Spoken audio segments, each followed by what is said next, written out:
যোনটো diarrhoea prevention কৰে আৰু এটা হ'ল মিজেলছ ভেকচিন। তো দুটা মিজেলছ টীকাকৰণ যাতে হয় বাচ্চাটোৰ। আৰু ছেকেণ্ড হ'ল ভিটামিন এ। ভিটামিন এ আমি 5 বছৰলৈ 6 মাহৰ মূৰে খুৱাওঁ, সেইটো যাতে শিশুটি পায়। তো ডায়েৰিয়াৰ চিকিৎসা হ'ল ডায়েৰিয়া 3 মাহ হোৱাৰ পাৰে নো ডিহাইড্ৰেশ্যন, তাৰমানে শৰীৰত পানীৰ অভাৱ হোৱা নাই, হয়তো এবাৰ বা দুবাৰ পাতলা পাতলা কৰিছে। সান ডিহাইড্ৰেশ্যন হ'ব পাৰে, যাতে শিশুটি পানী খাই থাকিব বিচাৰিব, ডিহাইড্ৰেশ্যন আছে অলপমান। আৰু থাৰ্ড হ'ব চিভিয়াৰ ডিহাইড্ৰেশ্যন। আপোনালোকে জানে বা নাজানে যদিও এই ডিহাইড্ৰেশ্যনৰ কাৰণে মানুহ মৃত্যু মুখত নহয়।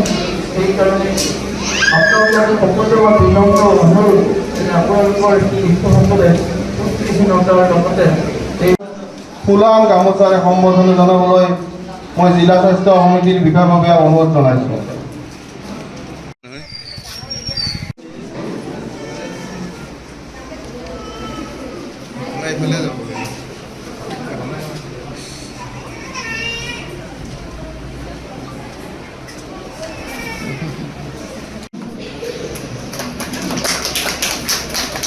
জনাইছোঁ, আদৰণি জনাইছোঁ। তো প্ৰথমতে আমাৰ আছে